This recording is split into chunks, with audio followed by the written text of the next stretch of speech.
By the way मोंग वहाँ पर पीछे रहा अपने बिस्तर पर सो रहा है। मैंने सुना था कि हर कुत्ते का एक दिन आता है, लेकिन मोंग की तो क्या लाइफ चल रही है, मतलब कि।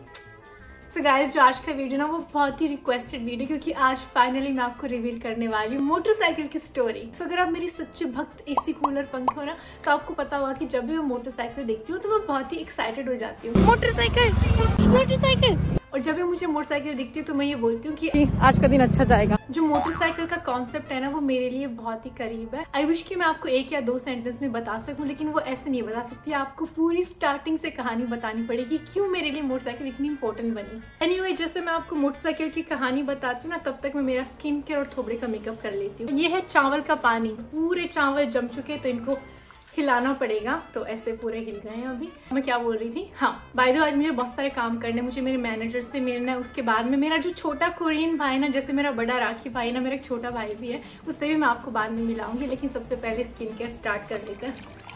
तो अभी मैं आपको ऐसी बहुत सारी बातें बताऊंगी जो कि शायद आपको ऑलरेडी पता होगी, लेकिन कॉन्टेक्स्ट के लिए बताना जरूरी है। सो मेरा नाम है पूनम। बहुत सारे लोग सोचते हैं कि मेरा नाम पूजा है, लेकिन पूजा नहीं है, मेरा नाम है पूनम। मेरा जन्म हुआ था इंडिया में 17 अगस्त को। तो एक जमाना हुआ करता था जब मैं जवान थी। हाँ गाइज, मैं ऐसी बुढ़ी पैदा नहीं हुई थी, मैं जवान लौंडिया पैदा हुई थी। नहीं, मैं नहीं मानता। तो जब मैं पैदा हुई थी उस टाइम मेरे पापा इटली में जॉब करते थे और मेरी मम्मी और मैं इंडिया में रहते थे। ये रही मिस्ट। ये मुझे फ्री फंडे में मिली थी, इसलिए मैंने इतनी लगाई है। तो जब मैं इटली में शिफ्ट हुई थी मैं लगभग 6 साल की थी। और आप इमेजिन कर सकते हो कल्चर शॉक क्या रहा होगा उस टाइम।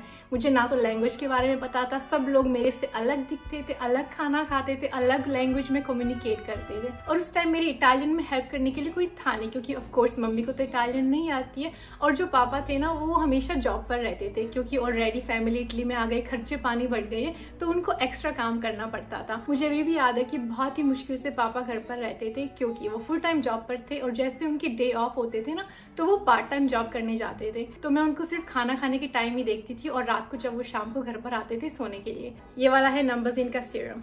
इसको सिर्फ इतना ही लगाऊंगी क्योंकि मैंने खुद पैसे देके खरीदा है। उस टाइम हम बच्चे हुआ करते तो समझ में नहीं आता था कि पापा इतना काम क्यों करते हैं, हमारे साथ टाइम स्पेंड क्यों नहीं करते।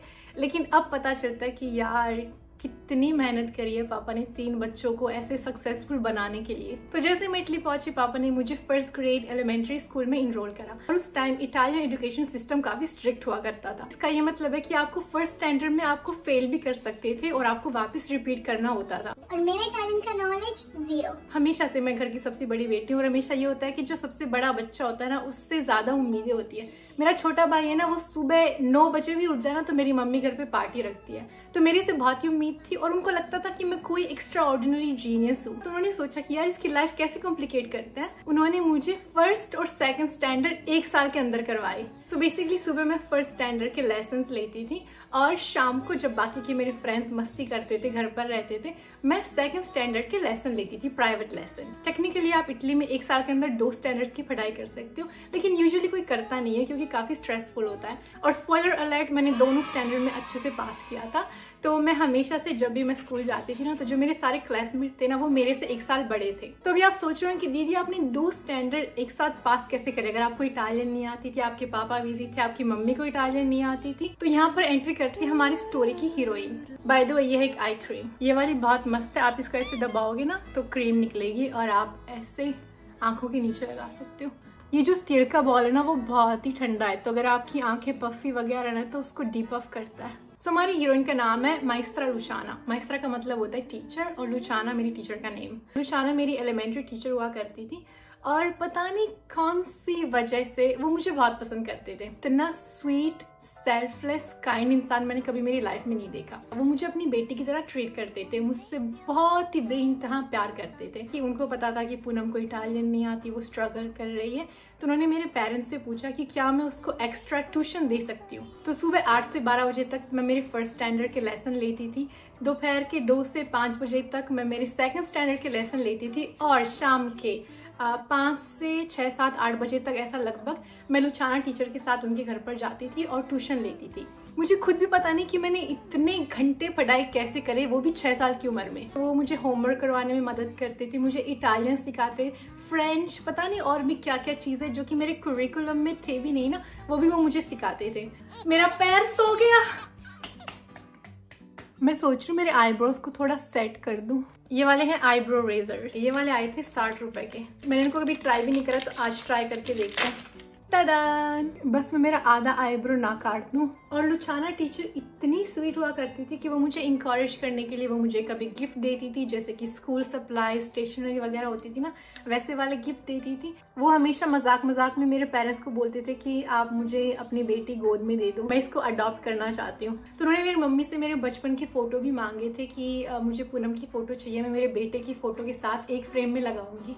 तो मेरी मम्मी ने उनको मेरी बचपन की फोटो भी दी थी। मेरा ये मानना है कि हमें पालने पोसने में हमारे पेरेंट्स का सबसे बड़ा हाथ होता है, लेकिन जो हमारे आसपास लोग होते हैं ना, वो भी हमें पालते पोसते हैं, जैसे कि हमारे टीचर्स, फ्रेंड्स, नेबर्स। तो मैं इस तरह लुचाना ने मुझे 6 साल की उम्र से 14-15 साल तक उन्होंने मुझे ट्यूशन दिया था। उनके अंदर अपनापन इतना था, लेकिन उनकी खुद की लाइफ बहुत ही सैड थी। वो एक सिंगल मदर थी, मतलब कि जब वो प्रेग्नेंट हुई तो उनके हस्बैंड या boyfriend, I don't know exactly, वो उनको छोड़ के चले गए, तो उन्होंने अकेले से अपने बेटे को पालना पड़ा। तो इवन तो उनकी लाइफ में बहुत सारे स्ट्रगल्स थे, वो दूसरों की बहुत ही हेल्प करते थे। मैं सनस्क्रीन नहीं लगाने वाली क्योंकि मेरी फाउंडेशन के अंदर ऑलरेडी सनस्क्रीन है। एनीवे, मैं मेरी एलिमेंट्री स्कूल खत्म करती हूँ, मिडिल स्कूल आता है। मिडिल स्कूल मेरा बहुत ही घटिया स्कूल था मेरा सबसे, मैं आपको बता भी नहीं सकती। मैं हर दिन रोती थी, इतना बुल्ली हुई मैं आपको बता भी नहीं सकती। और वो जो बुल्ली है ना, वो मुझे अब इंस्टाग्राम पर डीएम करते कि hi Poonam, do you remember me, कैसी हो तुम तो बहुत सक्सेसफुल बन गई। और वो सेम ही लोग थे जो मुझे रुलाते थे। अभी आप सोच रहे हो कि दीदी मोटरसाइकिल कहाँ पर है? Okay guys, calm down. तो जैसे मैं हाई स्कूल स्टार्ट करती हूँ, जो मेरे सारे क्लासमेट थे ना, वो मोटरसाइकिल के लाइसेंस के लिए तैयारी कर रहे थे। तो मैंने भी सोचा कि मैं भी मोटरसाइकिल का लाइसेंस लूंगी। उस जमाने में मोटरसाइकिल चलाने के लिए एक अलग सा लाइसेंस आता था। आई थिंक अभी जरूरी नहीं है, आई डोंट नो अभी क्या सिस्टम चल रहा है। और टीचर लुचाना हमेशा की तरह वो मुझे इंकरेज करने के लिए वो क्या करती है, वो बोलती है कि पूनम, तुमने अभी तक लाइसेंस नहीं लिया है, लेकिन एज अ गिफ्ट मैं तुम्हें एक मोटरसाइकिल गिफ्ट करना चाहती हूँ। तो उन्होंने मुझे ये वाली मोटरसाइकिल गिफ्ट करी थी। एक्चुअली ये वाली मोटरसाइकिल उनके बेटे की हुआ करती थी। तो उन्होंने बोला कि पूनम, मैं नई मोटरसाइकिल अफोर्ड नहीं कर सकती, बट आई नो कि तुम ये एग्जाम पास करोगी, तो मैं ऑलरेडी एडवांस से, मुझे तुम पर इतना कॉन्फिडेंस है, मैं नई खरीद के नहीं दे सकती, लेकिन मेरा बेटा भी बड़ा हो गया, वो यूज़ नहीं करता, तो मैं तुमको दे रही हूँ गिफ्ट में। और उस मोटरसाइकिल को मैंने इतना तोड़ा है, इतना फोड़ा है, मतलब कि सिर्फ प्रैक्टिस करने के लिए।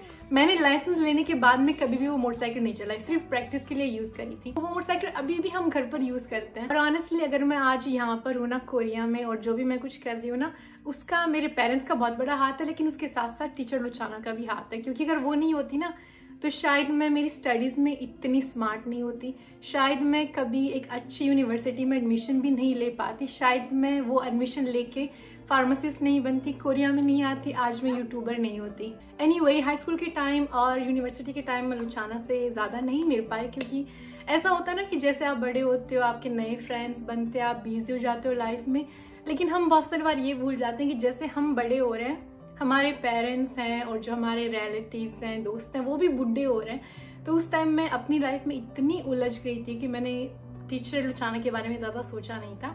ये रहा मेरा लिपस्टिक। मैं कोरिया में शिफ्ट हो गई, मैं आराम से टीवी देखती थी और अचानक से व्हाट्सएप पर पापा का एक मैसेज आता है, जो कि एक वीडियो होता है। जैसे मैं वो वीडियो ओपन करती हूँ, उसमें एक बहुत ही बुजुर्ग औरत थी, जो कि एक हॉस्पिटल का रूम होता है ना, जो केयर हाउस होते हैं, जहाँ पर जब आप बुजुर्ग हो जाते हो तो आप वहाँ पर रहते हो, वहाँ पर नर्स वगैरह डॉक्टर होते हैं आपकी केयर करने के लिए। फिर बाद में पापा ने नीचे मैसेज लिखा कि लुचाना तुझे याद कर रही है। तो मुझे बहुत शौक लगा, क्योंकि मेरी इमेजिनेशन में मुझे वो लुचाना याद थी जो कि जवान थी, कैरिज्मेटिक, कॉन्फिडेंट, लेकिन उस वीडियो में वो बहुत ही वीक लग रहे थे, ऐसे धीरे धीरे चल रहे थे अपने बेड पर बैठने के लिए।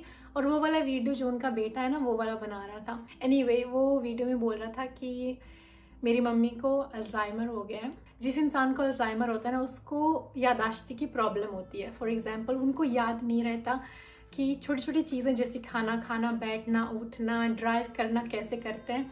वो जो अपनी फैमिली होती है ना, उनको भी भूल जाते हैं।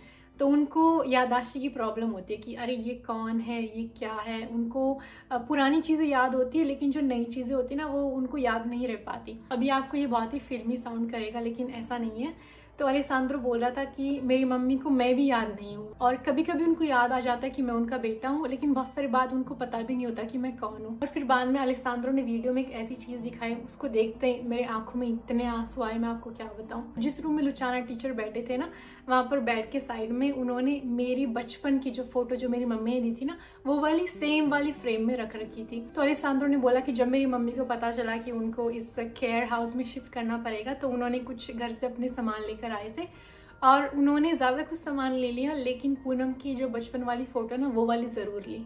मैं उनके लिए इतनी इम्पोर्टेंट थी कि उनकी बीमारी के टाइम पर उनको याद था कि ये पूनम है। मुझे पक्का पता है कि अगर मैं जाती ना, तो वो मुझे पहचान नहीं पाते, क्योंकि उनकी मेमोरी बचपन से जुड़ी हुई थी कि मैं बचपन में कैसी थी, क्या करा करती थी।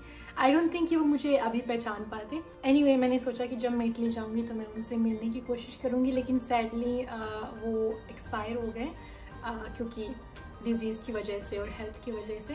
कुछ भी हो जाए, लेकिन वीडियो पर रोना नहीं है। तो मुझे हमेशा ये रिग्रेट रहेगा कि मैं उनसे एक लास्ट बार नहीं मिल पाई, जब शायद उनको मुझसे मिलने की काफ़ी ज़रूरत थी। जो मोटरसाइकिल की बात है वो ये है कि जब भी मैं उसे देखती हूँ ना, तो मुझे वो वाली मोटरसाइकिल की बात याद आती है, और उस मोटरसाइकिल से जुड़े हुए जो भी सारे किस्से हैं ना, और जो इंसान है जिसने मुझ पर, ऑनेस्टली मेरे पेरेंट्स से ज़्यादा उन्होंने मुझ पर बिलीव करा कि आई थिंक पूनम ये कर सकती है, आई थिंक पूनम एक बहुत ही स्मार्ट लड़की है, उसको सिर्फ थोड़ी हेल्प की ज़रूरत है और वो वाली हेल्प मैं उसको दूंगी।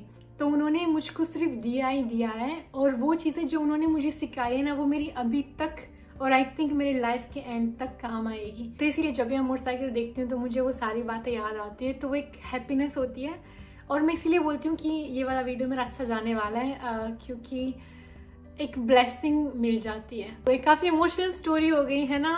आई डोंट नो अगर आप ये एक्सपेक्ट कर रहे थे या और कुछ स्टूपिड फनी चीज़ एक्सपेक्ट कर रहे थे, तो आई एम रियली सॉरी अगर मैंने आपको इमोशनल करवाया। बट मैंने बहुत सोचा कि मैं ये बताऊँ या ना बताऊँ, लेकिन मैंने आपको ऑलरेडी प्रॉमिस कर दिया था कि जब मेरे 5 मिलियन होंगे तो मैं बताऊंगी। आई थिंक ये वाली बेस लगा लेते हैं और उसके ऊपर ये ऐसे 2 कलर लगा लेंगे। और बाय द वे, अभी मुझे मेरे मैनेजर से मिलना है। हमें एक जो DDP है ना, यहाँ पर सोल में एक बहुत बड़ी बिल्डिंग है, उसकी छत के ऊपर टूर करने जाना है। आई डोंट नो व्हाई, तो वो वाला हम करने वाले हैं। और उसके बाद में मैं आपको मेरे कोरियन छोटे भाई से मिलवाऊंगी। तो मेरा ये छोटा भाई है, उसने मुझे डायरेक्टली कॉल करके बोला,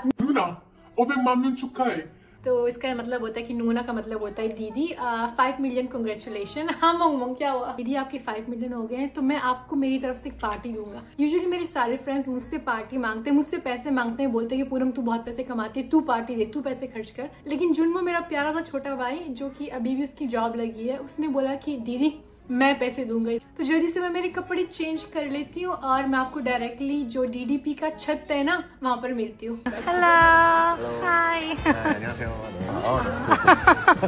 ये थोड़ी शर्मील है। एनीवे, हम अभी इटालियन खाना खा रहे हैं।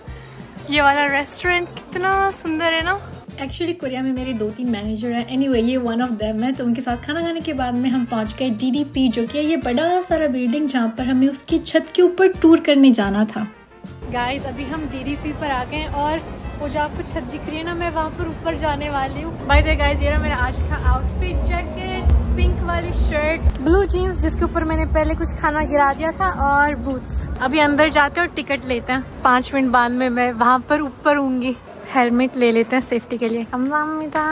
तो छत पर जाने के लिए हमें इस कपड़े को फॉलो करना पड़ेगा, और जैसे हम वहाँ पर पहुँचे, हमको ये कपड़ा दिया और इसके ऊपर हमने कुछ लिखा। यहाँ पर लिखा है फू इन कोरिया 5 मिलियन सब्सक्राइबर्स। ये है सेफ्टी के लिए, इसको पहनते हैं। 반대. Guys, I am ready. जो टिफिन है तो वो ज़्यादा बड़े हैं, तो उनकी वो नहीं आ रही है। छत पर पहुँचने के बाद में मैंने मेरा 5 मिलियन का झंडा लहराया और हमने टूर स्टार्ट करा।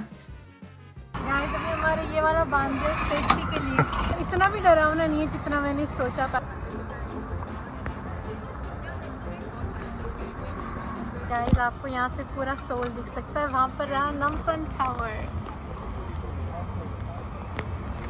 और बाय द वे, आज का मौसम बहुत ही मस्त वाला मौसम है। काफ़ी धूप है, यहाँ पे काफ़ी गर्मी हो रही है। तो ऊपर से सोल की व्यू देखने के बाद में हम पहुँच गए पार्किंग लॉट में वापस घर पर जाने के लिए। कार के अंदर कोई नहीं है, लेकिन अपने आप ही चल रही है। अभी आपको दिखाती हूँ, देखो, there's no one। Magic guys magic. अभी मैं मेरे दूसरे फ्रेंड से मिलने के लिए जाऊंगी। तो गाइज अभी शाम के 7:30 बज चुके, जैसे कि आप देख सकते हो काफी अंधेरा हो गया। और अभी आपको यहाँ का व्यू दिखाती हूँ, इतना सुंदर आपको क्या बताऊँ। गाइज ये है नाइट व्यू सोल का। आ गया फाइनली। 안녕하세요। ओ समर गिफ्ट भी लेकर आए। ये है सारी साइड डिशेस हमारे लिए। यहाँ पर हम मीट सेकने वाले और खाएंगे, जैसे कि के ड्रामा में दिखाते हैं ना वैसे। गाइस अभी गिफ्ट अनबॉक्सिंग करेंगे।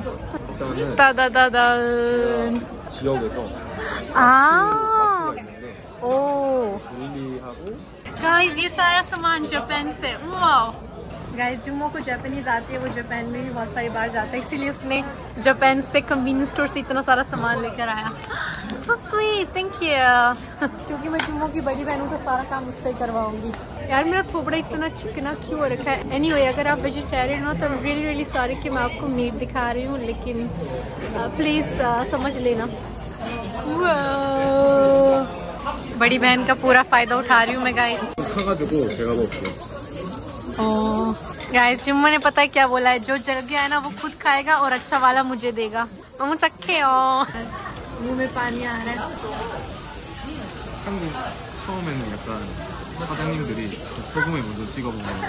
तो नमक के अंदर इसको डाल के खाना चाहिए।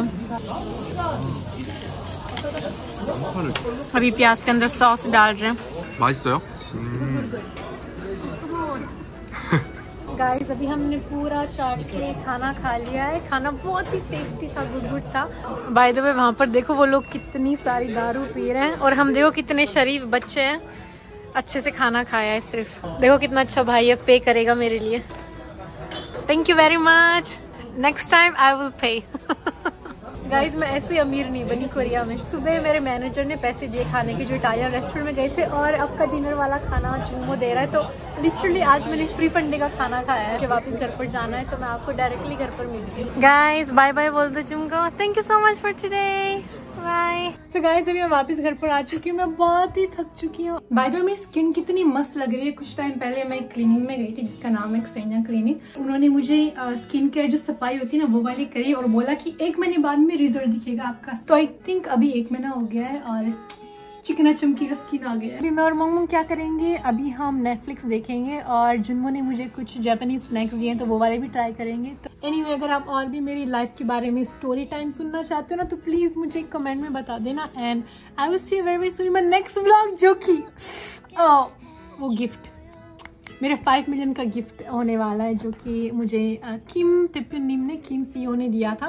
मंगमू तो बीच में क्यों आ रहा है? ओके मैं बहुत एक्साइटेड हूँ। Anyway guys thank you so much for watching, I love you, bye. ये रही फोटो।